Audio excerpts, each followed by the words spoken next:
Welcome to Men, Sex, and Tantra. Discover what your parents, porn, and religion never taught you about being a man and having extraordinary sex. Get ready to have your mind blown and your world rocked. Okay, we are back with Men, Sex, and Tantra. Speaking of that, I've had a few of you say to me, okay, where's the Tantra part? Well, here's the deal. Tantra actually is a awareness of mastery. So it's energy mastery. So if you tag into everything that we all talk about, it typically comes back down to this self-awareness, self-knowledge, energetic equation. So that is, but I will be getting into some more of that in just a little bit. So stay tuned. But today, still with Sniper, we are going to talk about the subject of the nice guy. Lay it on us. The nice guys out there are still, there's books out there, no Mr. Nice Guy. Oh my gosh, there's so many different books. What are we confused about? What's a nice guy? Oh man, the nice guy. Well, nice guy definitely is someone who who's lost on discovering who they are, right? They don't know anything about themselves. In fact, when you ask them a straightforward question, it's never the answer they really want to give. It's the answer they feel with. It's the answer it's the answer that they feel will be socially accepted, right? So you're never getting an authentic person. The nice guy is wearing a mask, as I like to say a lot of times in consultations. The nice guy means well, but all his actions are dictated on, is this person going to accept me or are they going to reject me, right? So they don't even know if they're actually liked. They just know that what they do is socially accepted publicly, so they go along with it. They don't even know if the person they're sitting with or engaging with is actually enjoying their company, right?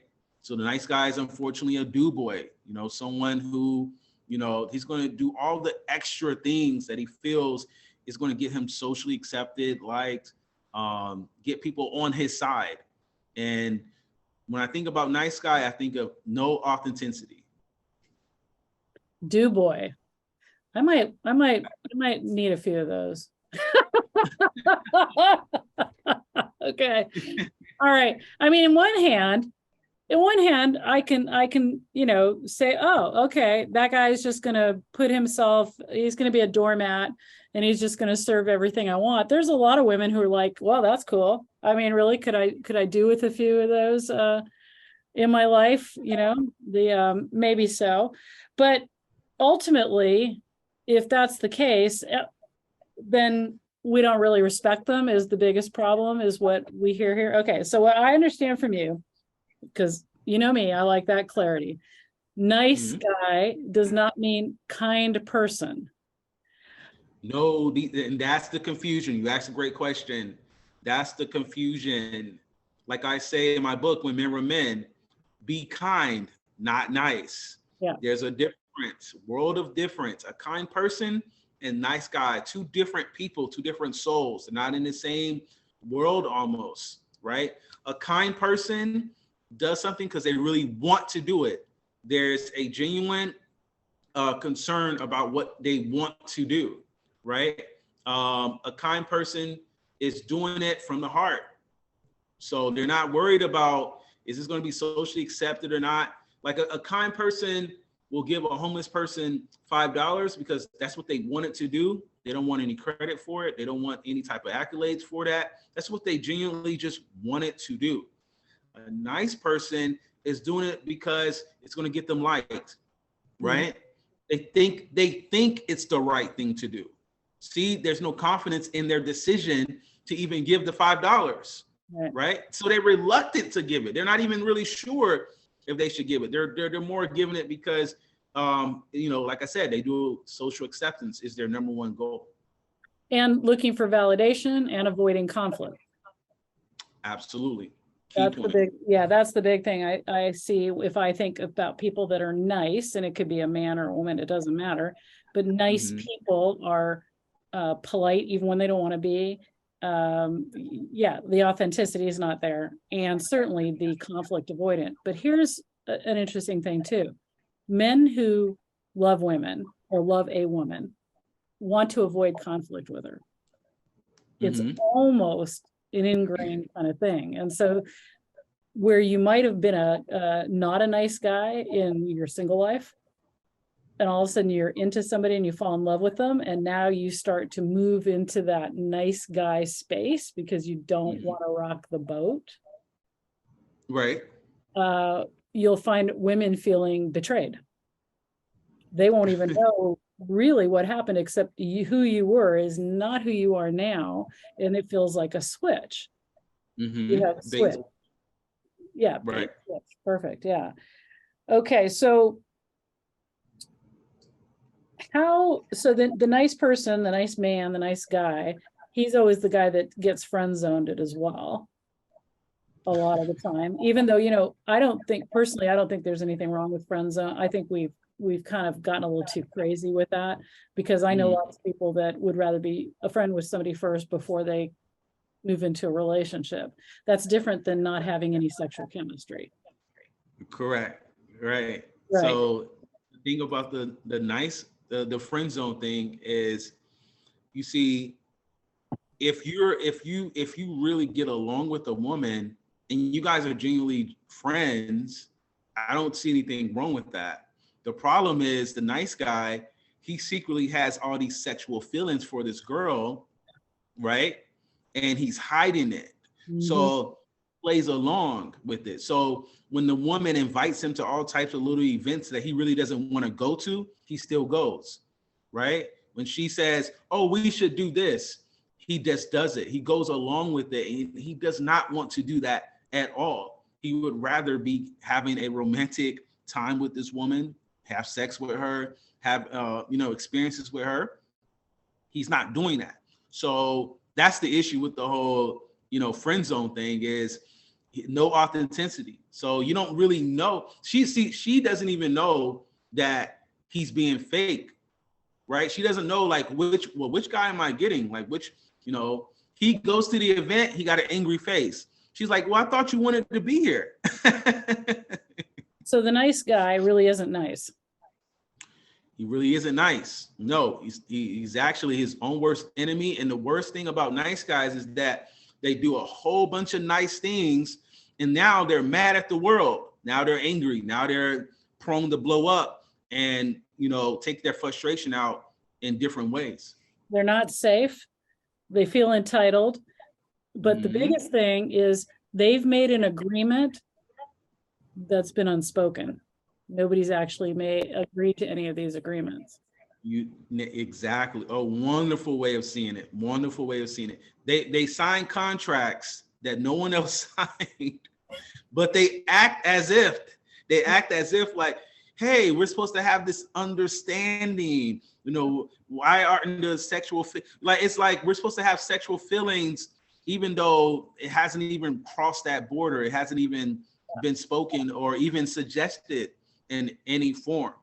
Yeah. So conflict avoidant, untruthful, definitely not safe, creating agreements that nobody else knows about. It's weird that we say it's the nice guy. We should call this the dangerous guy. He is dangerous. They're very dangerous people, right?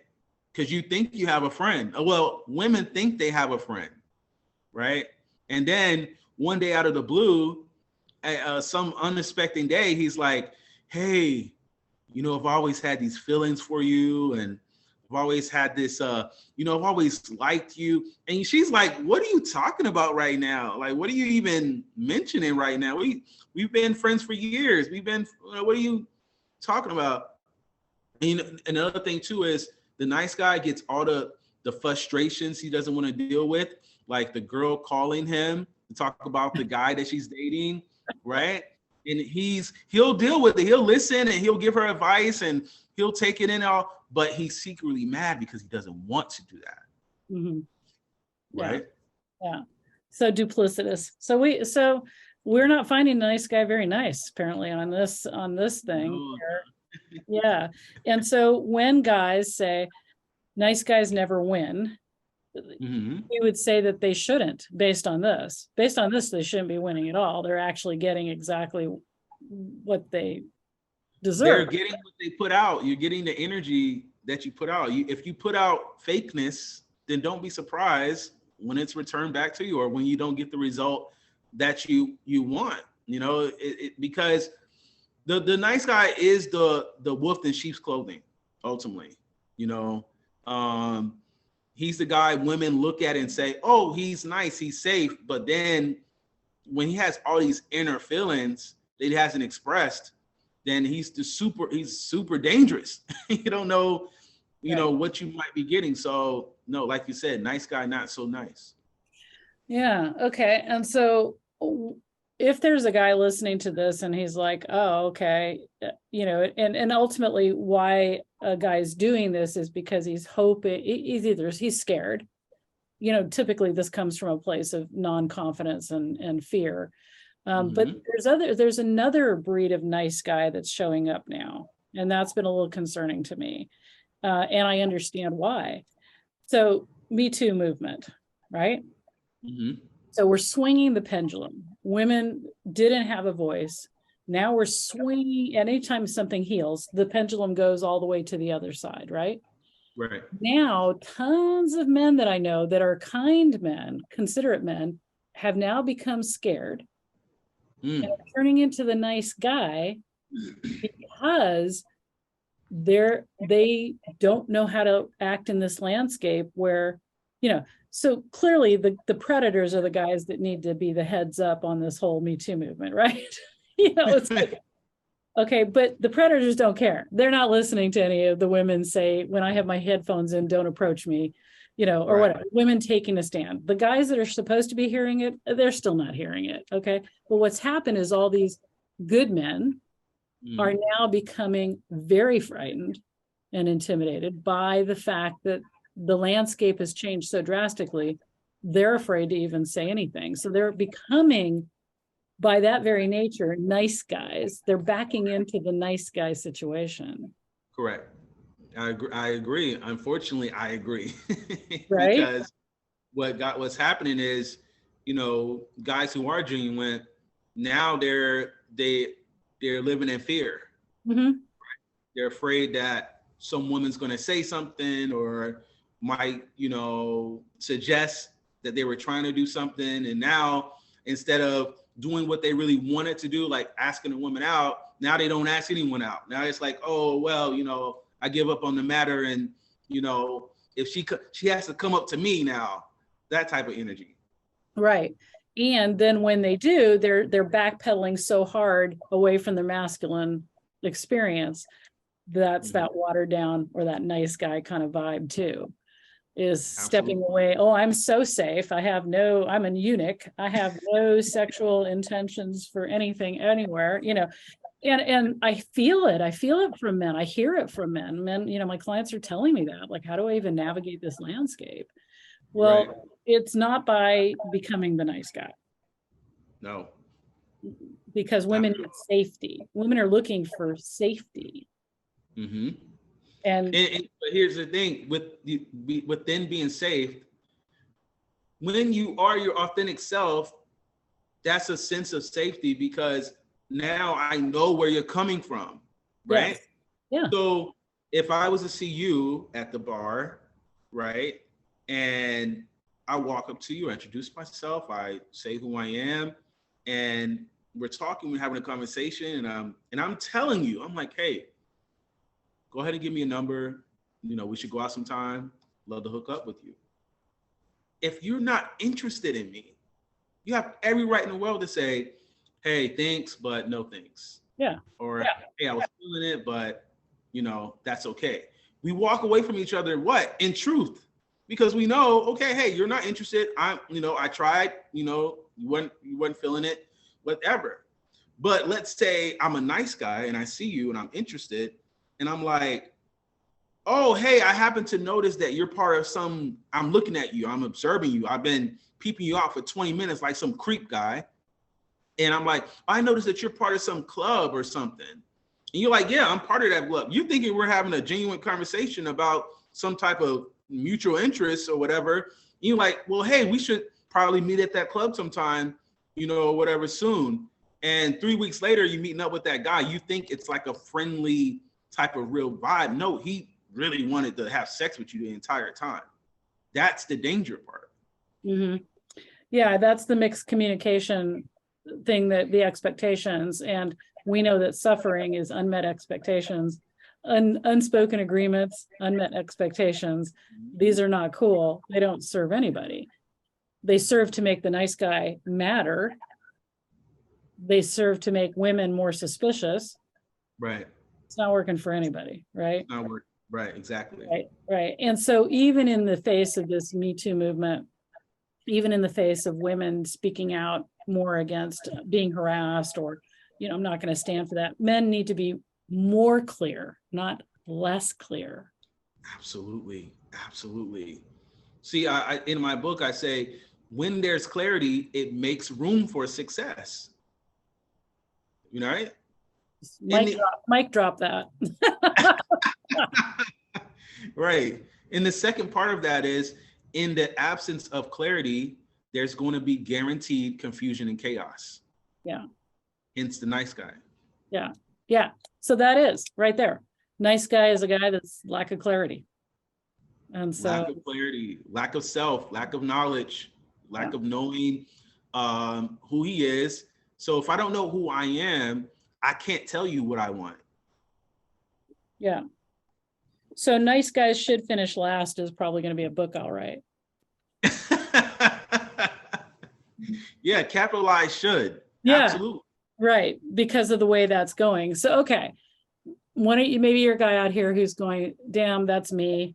I am that person. Don't want to be, realize I don't want to be that person. You know, we'll always come back. Almost every episode has something that is called, ooh, get self-aware. Kind of like it's the most important topic out there ever, become self-aware. Right. Have you ever had any nice guy? Have you ever had that vibe or been a nice guy?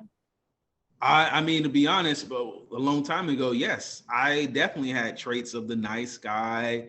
You know, I'm going to friend my way into her panties, you know, that type of thing.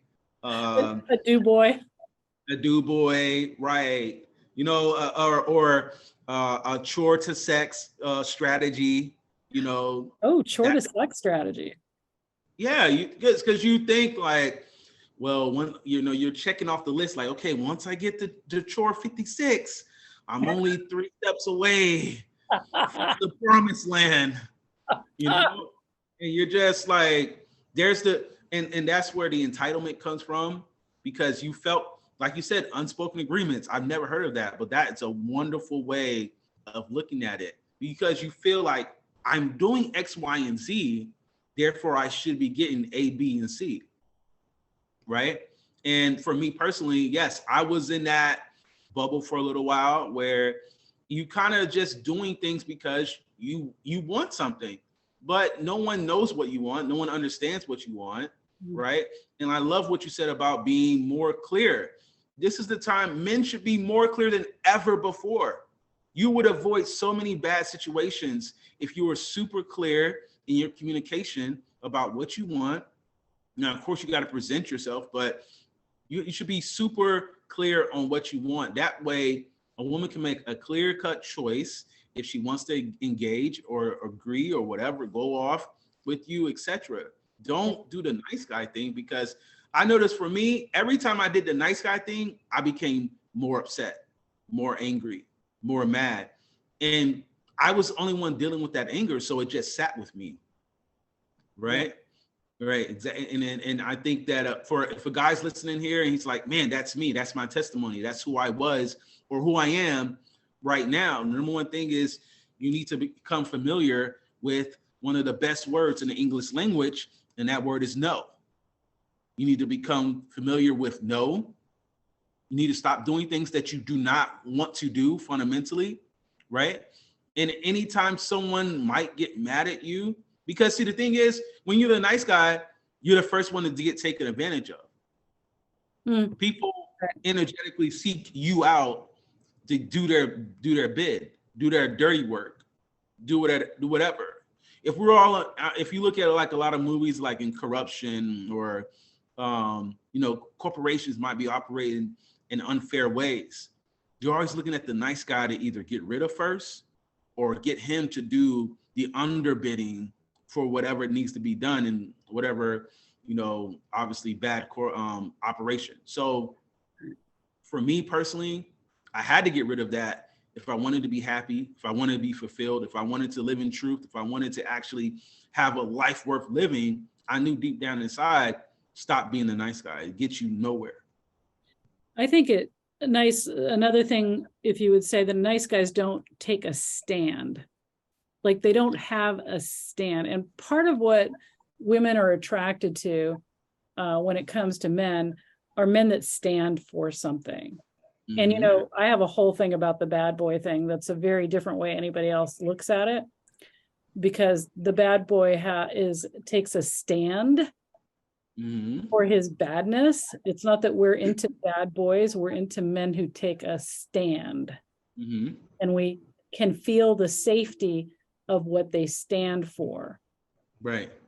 Or the lack of safety. Right. If they're taking a stand, they're taking a stand. And whereas we keep hearing that the nice guy, where he's going wrong, is he doesn't have a stand.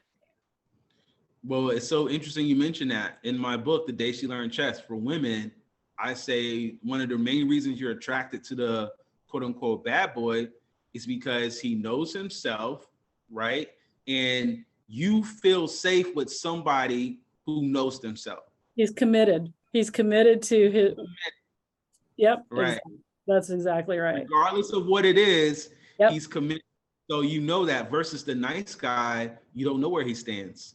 You don't know where his true intentions or where he's at. He's just there. Right. Yeah. Okay. All right. So guys, that's not what you want to be. And if you are that now, I think we've all been some versions. Even women have the good girl version of this kind of thing, where we're like going along with him because it's cool. He says it's just casual. You're like, it's cool, but if I have a good sex with him, he'll figure out it's me. We definitely have that as well. I always think for women, it's so sad. I mean, I was there when I was young. I remember it like, I don't understand. He says it's the best sex we've ever had, but he's never called me again. Like, what? Like, there's something magic there. Of course, I was the woman that also thought, because my parents told me that sex was something people did when they were in love, and I'm literal, that autistic literal brain. I thought an erection was a profound expression of love for quite a while. It's funny. You can laugh.